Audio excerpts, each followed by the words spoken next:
Yeah, it's nice to meet everyone. Thanks for having me on Ethereum St. Louis. My name is Neeraj. I run a company called Moonstream. We run our own nodes on multiple blockchains. We collect data from those blockchains. We provide that data to people who like are building and running decentralized apps. They use us basically to manage operations on their smart contracts. That's what we do. I'm going to give you a short talk. So basically, as part of what we do, we're crawling a lot of data from blockchains. This year, we did like a comprehensive crawl of all Ethereum NFT activity between April 1st and September 25th of this year. So we hit like that period of, I don't know, peak NFT activity, this summer and this fall. And I'm going to just tell you about some of the things that we learned from that. But since I think we have a pretty mixed audience, I'll just keep my talk as short as possible, and then after that we can just have a conversation. So if you guys have questions or if you want to talk about something, we can do that. So I'll just show you sort of like what we learned by analyzing Ethereum NFT activity, and then we can talk about whatever you guys want. Moonstream's biggest customers are actually NFT gaming companies. So one of our largest customers is a game called Crypto Unicorns, and we're seeing a lot of NFT games sort of become popular on Polygon. So Polygon seems to be like really up and coming in terms of, like essentially layer 2 blockchains where people are doing like sort of NFT gaming activities. So I'm happy to like talk a little bit more about that if you guys are interested, but basically you can take the conversation anywhere you like. I did a meetup like a couple of weeks ago where someone was asking me how to set up wallets, and I'm also very happy to help people get on board with the blockchain. So anything is fine, basically. Just feel free to ask me anything at any time while we're doing this, okay? I may have a wallet question for you when you're finished. Yeah, no problem at all. Perfect. All right, so yeah, I'm going to present to you Moonstream's analysis of the Ethereum NFT market. Before that, I want to talk a little bit about Moonstream. We're quite big believers in keeping the blockchain open and keeping it decentralized. Everything that we build is open source. All of the data that we collect is released openly. We tend to release our data sets on Kaggle, and you're free to participate so yeah, all of our code is open source. All of our data is released in the open, and you can participate in Moonstream on our Discord. We're in the process this week of releasing our first DAO contracts on Polygon and eventually on Ethereum as well. So there's a lot of stuff coming this way, and like, yeah, we welcome like sort of anyone to participate in our community. So if you want to find out more about Moonstream, you can visit the website. So the website for Moonstream is moonstream.to, so to the moon, right? This is what it looks like. And if you go in there, if you're building smart contracts, you can set up dashboards. So for example, here's like the Crypto Unicorn dashboard. So even if your smart contracts have like very custom functionality, it doesn't matter. We can sort of serve that custom functionality however you like, and you can monitor how people are using your smart contracts and what they're doing with them. So that's sort of Moonstream in a nutshell. But let's go back to the presentation. We started off, we launched our blockchain sort of product this summer. We started off by supporting Ethereum. We added support for Polygon last month.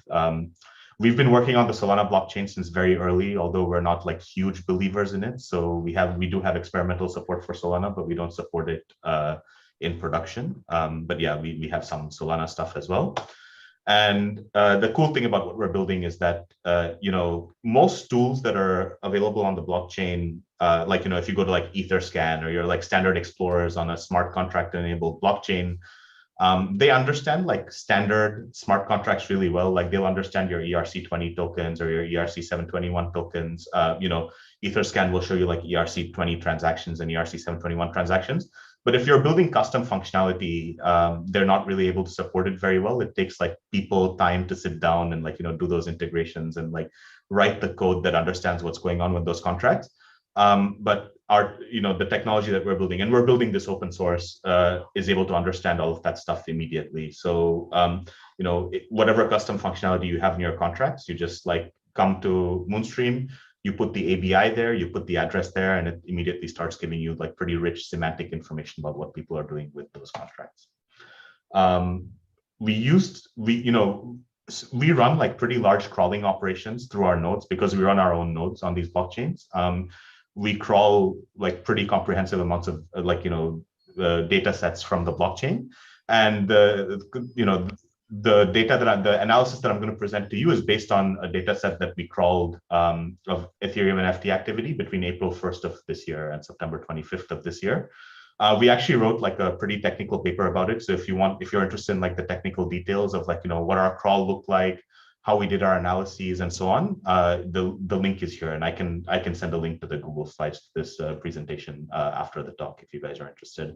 And if you actually want to analyze the data yourself, the full data set is available on Kaggle. So if you go to kaggle.com/semiotic/Ethereum NFTs, you can actually play with the data set yourself. And there are some people in our community that have done some pretty interesting analyses, like, what time should I launch an NFT? What day of the week is good to launch an NFT, or what time is good to launch an NFT? Like, those are pretty practical questions. Like, if people are like trying to do their own NFT projects, that it's good to have data-driven answers to, and so this data set helps you answer those questions.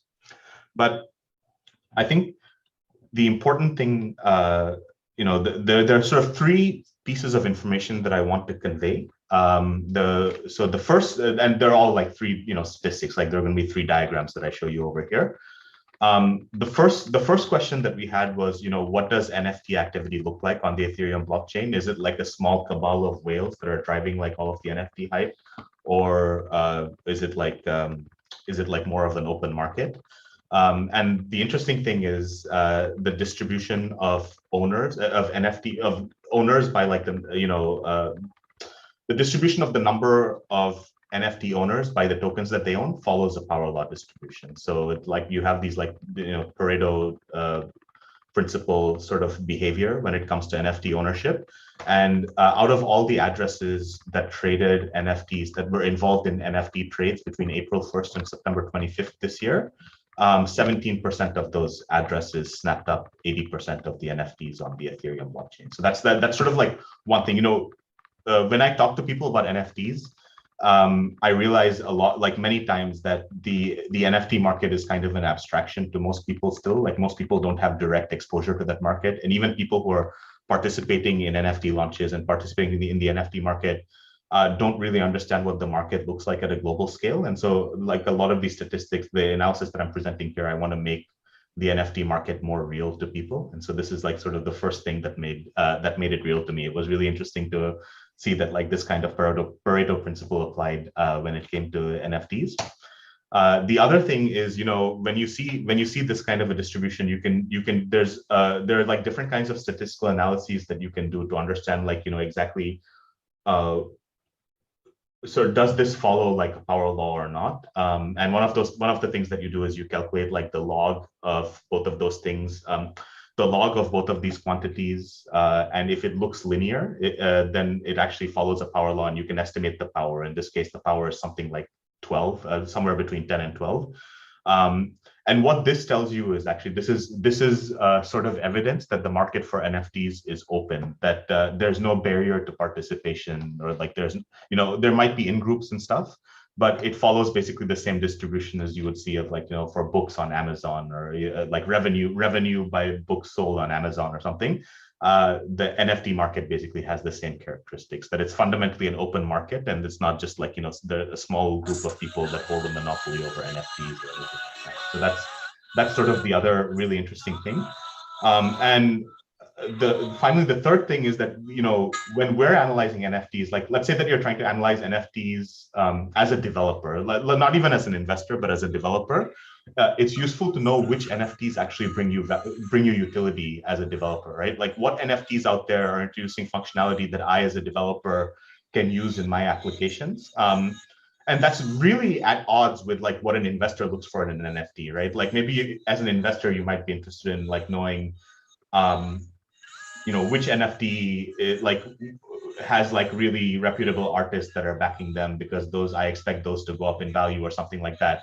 But if you're looking for utility, you're looking at NFTs like the Ethereum name service, or like decentralized governance tokens or something like that, where the NFT has value that's sort of independent of just the content inside it, but the value depends on like how that NFT is meant to be used inside like some decentralized protocol or inside some decentralized application.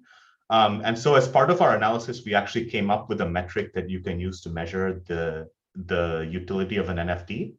we call the metric basically the ownership entropy of the NFT, and it just measures like how evenly distributed the supply of the NFT is across all of the people that own it. And basically what that looks like is you have like very high utility NFTs that have high ownership entropy, like 13 bits, this many bits of ownership entropy. Right. The Ethereum name service comes in at the top. The Rarible governance token, Yield Guild Games sort of participation token, like those are the ones that come in at the top. And it's not just about the number of owners or the number of tokens, because there are examples where like of NFTs that have relatively few owners, but which still have high utility because they're governance tokens for like some large, important protocol or something like that. But yes, and then they're like, they're like, okay, World Cup token. This one didn't seem, this one is like pretty low in terms of its utility. ShadyCon, Eminem released an NFT a little bit earlier this year, which seems to have been completely a flop. So, there are those kinds of NFTs that don't represent a lot of utility. And so the cool thing about the analysis, and you can read more about this in the paper, is that you can actually put a number to how useful an NFT, how useful an NFT is, regardless of its artistic value. And usually the artistic NFTs don't show up as having very high utility anyway, like Ethereum name service. May I ask a question real quick? Yeah. So as far as utility, what does that consist of? What does what consist of? The word utility, when you say it has high utility, what does that mean? Can I use this NFT for something? Can I, if I purchase this NFT, can I later on trade it for some sort of a service or some sort of value? Or is it just something that I'm purchasing as an investment and hoping as a speculative investment, right? That's right. Yeah. Is there something independent, like something that's not intrinsic to the NFT, like something, is there some some set of services that owning this NFT opens up to me, or am I just buying this NFT because I expect it to go to the moon like 5 years from now or something? Yeah. But that's what I mean by utility. So for example, Ethereum name service, right? Ethereum name service has clear utility. You buy, you purchase like your .f domain on Ethereum name service.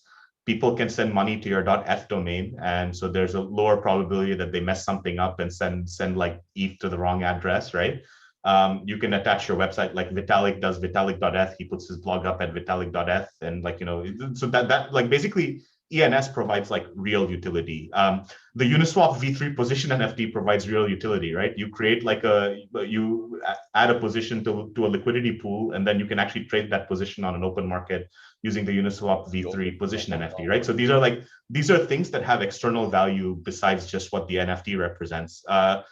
Eminem's like ShadyCon NFT, it's just like some piece of music that he probably didn't release publicly and that you don't have the legal rights to anyway, and you're only buying that because you hope that the NFT craze drives the price of that up, but it has no,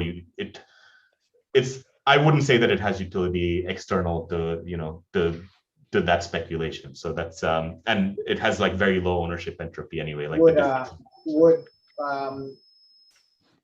NFTs that are associated with DAOs, would they give them a higher utility most of the time? It actually depends on the DAOs. So in the top 5, there are 2 NFTs that are associated with DAOs. There's the Rarible governance token, which has like a pretty high entropy.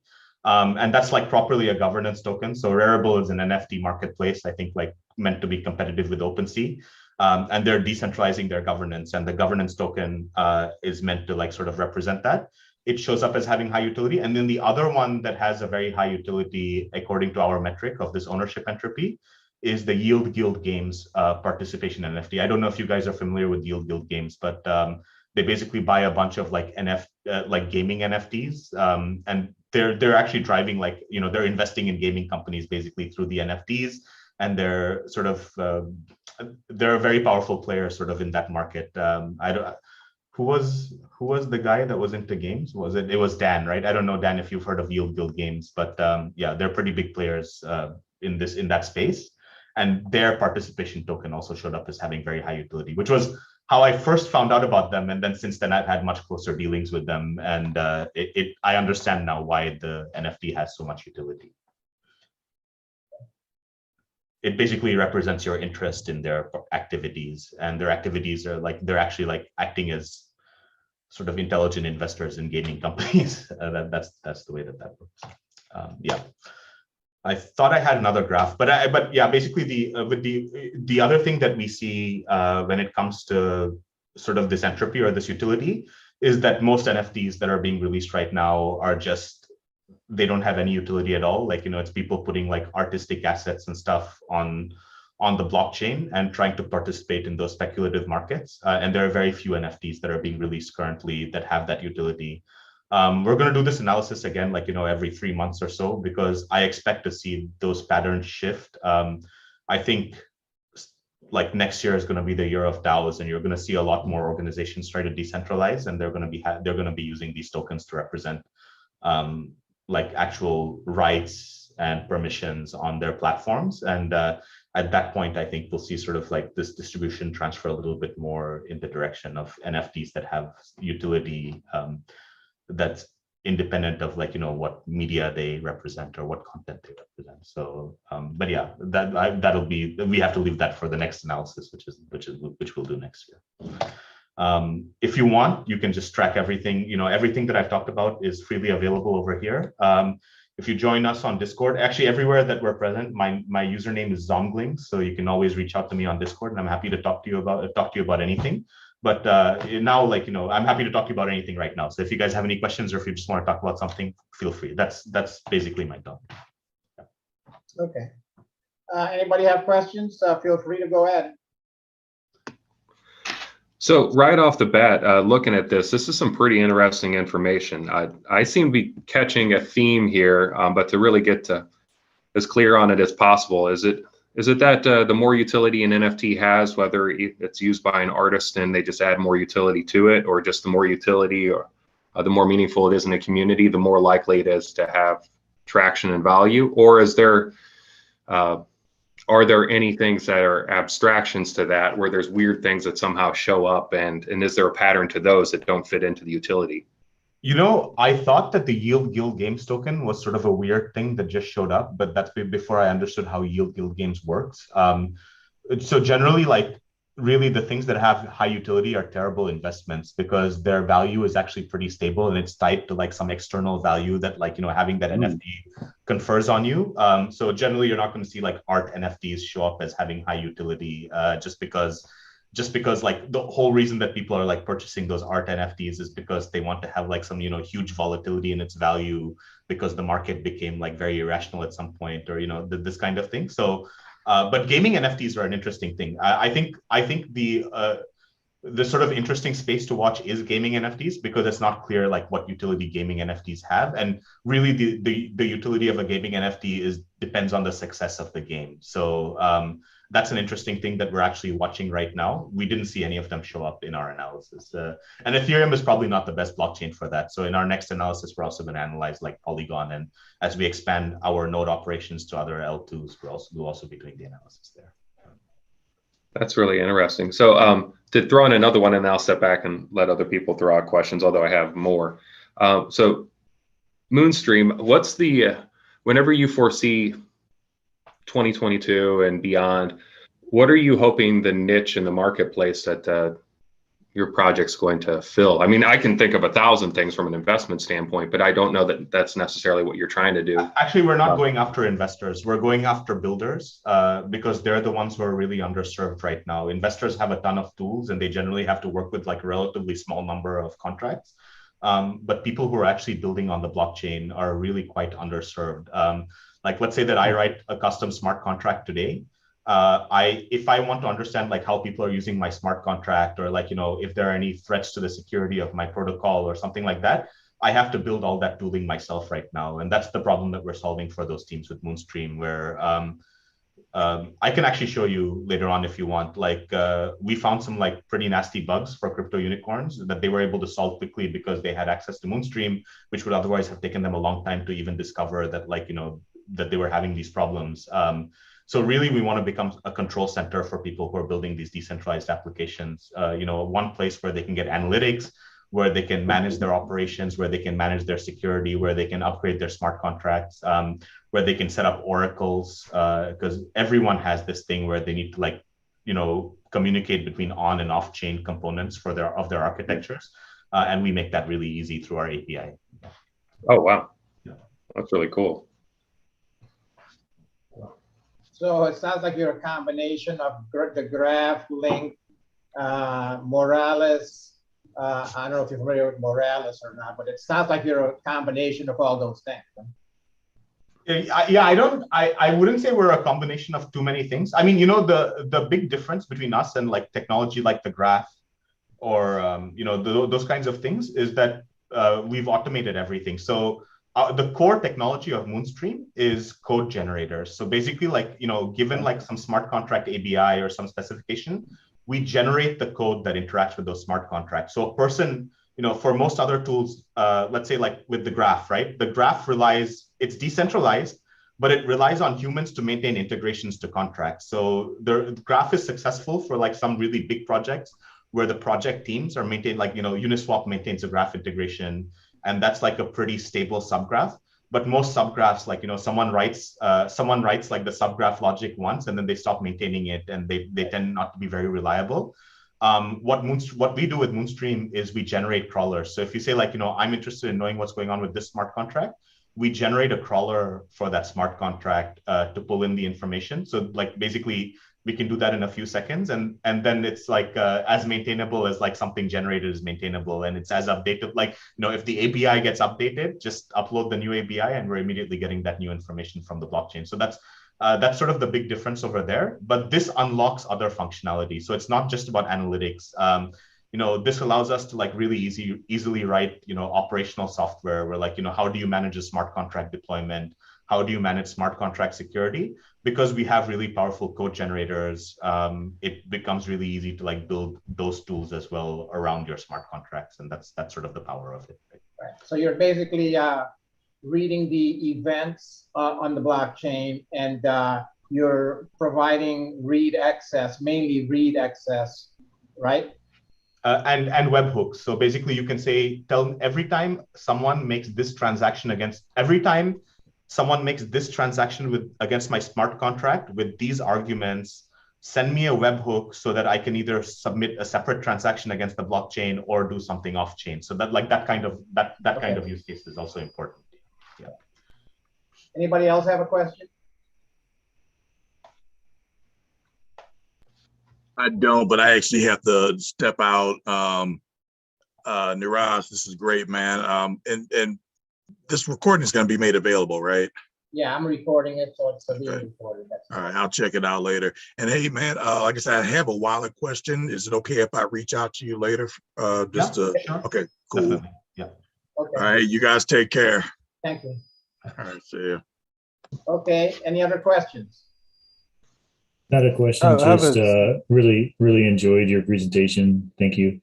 Thanks, Chris.